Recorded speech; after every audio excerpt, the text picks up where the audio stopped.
नेता ये चाहता है कि उसका बेटा उसके रास्ते पर चले।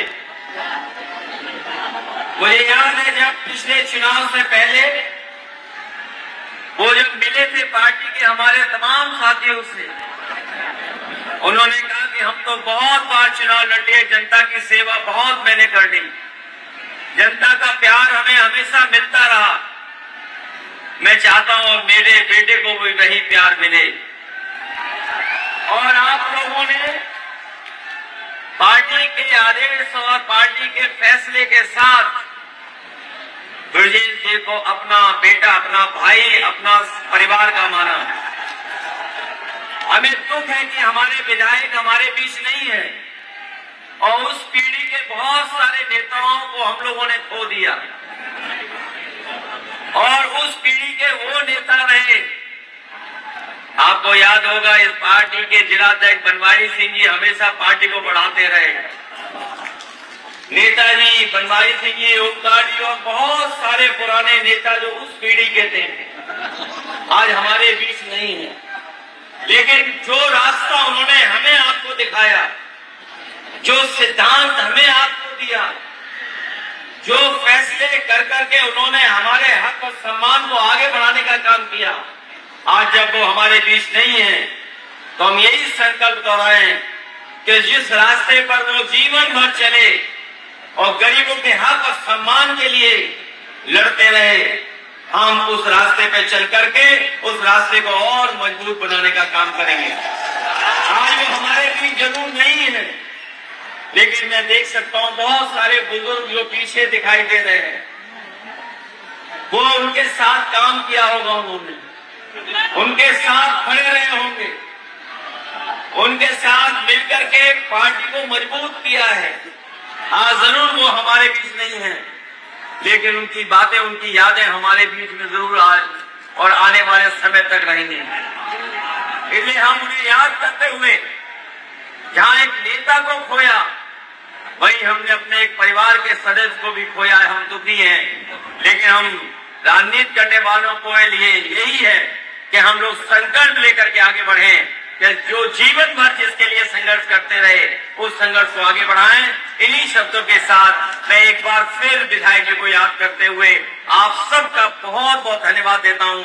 जहां इतनी गर्मी है, उमस है और इतनी बड़ी संख्या में जहां हमें रास्ते पर बुजुर्ग दिखे, आप लोग दिखाई दिए, वहीं हमें बड़ी संख्या में नौजवान साथी भी दिखाई दे रहे हैं।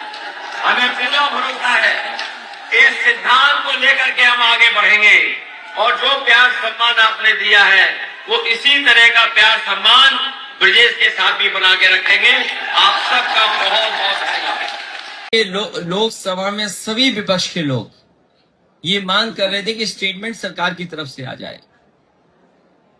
लाठी खाने वालों को पता है किसने लाठी मारी है। जिसने लाठी खाई, आंसू गैस का मुकाबला किया या तार वाली लाठी का मुकाबला किया या पैलेट जो गन चली उसका मुकाबला किया, उन्हें पता है कि किसने चलाया है, लेकिन चलाने वाले नहीं बता रहे किसके इशारे पे चलाया है। जो खाया है, जो दुख पीड़ित रहा, उसे पता है कहां से चली है लाठी, लेकिन जिसने लाठी चलाई है उसे नहीं पता है कि किसके आदेश पे वो लाठी चली है। लेकिन डेमोक्रेसी में, लोकतंत्र में जो सरकार सुनती नहीं थी, कम से कम अब सुनने लगी, सुनने की बात करने लगी है। लेकिन अभी हमारे उत्तर प्रदेश के मुख्यमंत्री को समझ में नहीं आ रहा है, उन्हें अभी भी समझ में नहीं आ रहा है, लेकिन बनारस की रैली के बाद शायद समझ में आ गया होगा। एक लाइन में लोग बैठे थे, बाकी लाइनें खाली थी। ये तो सब कैमरों ने देखा है। और भदोई का नाम पहले संत रविदास भदोई किया था। हमें उम्मीद है हमारे पत्रकार साथी ने बहुत अच्छा सवाल पूछा कि उन्होंने भदोई का नाम बदल दिया। अच्छी बात है। वो कहावत भी आपको याद होगी, मन चंगा तो कटौती में गंगा। गंगा बगल में ही है यहां, तो मन चंगा तो कटौती में गंगा। ये संत जिनके नाम पर भदोई का नाम रखा गया उन्हीं का है।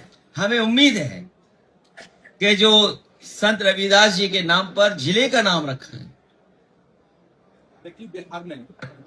कम से कम उनको पढ़ेंगे, उनके विचारों को अपनाएंगे। ये जो एकरंगी लोग हैं कभी भी उनके विचारों पे नहीं चल सकते। अगर शायद मुख्यमंत्री जी ने विचार पढ़े होते, ये तो मुख्यमंत्री वो है जो जिन्हें हाथा नहीं भाता, जिन्हें हाथा नहीं भाता, तो वो विचारों को नहीं पढ़ रहे हैं। जब उनकी कुर्सियां खाली रह गईं तो उन्हें लगा कि जोड़े कैसे, तो जोड़ने के लिए उन्होंने केवल नाम रखा है, उस पर अमल नहीं करेंगे। कन्नौज में भी नाम बदला है, लेकिन बाबा साहब भीमराव अम्बेडकर के रास्ते पे नहीं चलेंगे। बताओ ये अनडेमोक्रेटिक काम था कि नहीं था? लाठी चलाना, गोली चलाना, आंसू के गैस के गोले चला देना, लड़कियों के कपड़े फाड़ देना। और देखिए जो लोग नकारात्मक राजनीति करते थे, यहां भी हमारे पत्रकार साथी जानते होंगे कि अगर किसी हमारे साथी ने या किसी ने भी सोशल मीडिया पे अगर एक शब्द भी लिख दिया हुआ सरकार के खिलाफ, तो पुलिस का डंडा आ जाता था उसके पास या मुकदमा दर्ज हो जाता था। लेकिन उन बहनों ने, उन बेटियों ने वो नारे लगाए, वो नारे की तस्वीरें दिखाई। जो नकारात्मक राजनीति करते थे, अब नकारात्मक राजनीति करना भूल गए वो लोग। जिस तरीके से तमाम और भी बहुत मुद्दे हैं देश के अंदर, तो क्या मुझे खुशी है इस बात की, न केवल दिल्ली में बल्कि पूरे देश में नौजवान और छात्र और नई पीढ़ी के लोग निकल करके आ गए और एक ऐसा आंदोलन छिड़ गया देश में कि सरकार को झुकना पड़ा। और वो नारा याद होगा, जंतर मंतर से उन छात्र नौजवानों ने लगाया था, झुकती है सरकार, झुकाने वाला चाहिए। जो सरकार अपने आप को ये कहती थी कि हम नहीं झुकेंगे, अंतोगतवा छात्र नौजवानों के उस आंदोलन के बाद उन्हें झुकना पड़ा। और सच्चाई तो ये है, प्रधानमंत्री जी को बचाने के लिए मंत्री प्रधान को हटना पड़ा। और जो घटनाक्रम हुआ है, प्रधानमंत्री तो अपनी मन की बात कहते रहे, उनकी मन की बात तो हमने आपने सबने सुना। गृह मंत्री जी की मन की बात हम लोग नहीं सुन पाए। और सच्चाई यह है कि सांसदों जितने भी थे भारतीय जनता पार्टी के, उनके मन की बात सुन ली प्रधान जी ने और इस्तीफा दे दिया। क्योंकि वो सभी सांसद संकट में थे, वो सोच रहे थे ये मुसीबत कैसे हटे, इस मुसीबत से कैसे बचें। तो प्रधानमंत्री जी की मन की बात तो हम लोगों ने सुनी, आपने सुनी, गृह मंत्री जी के मन की बात नहीं सुन पाए। और जितने भी सांसद थे भारतीय जनता पार्टी के, उनकी मन की बात मंत्री जी ने सुन ली और इस्तीफा दे दिया। तो इस्तीफा तो हुआ है, मंत्री गए हैं, लेकिन सरकार बच गई।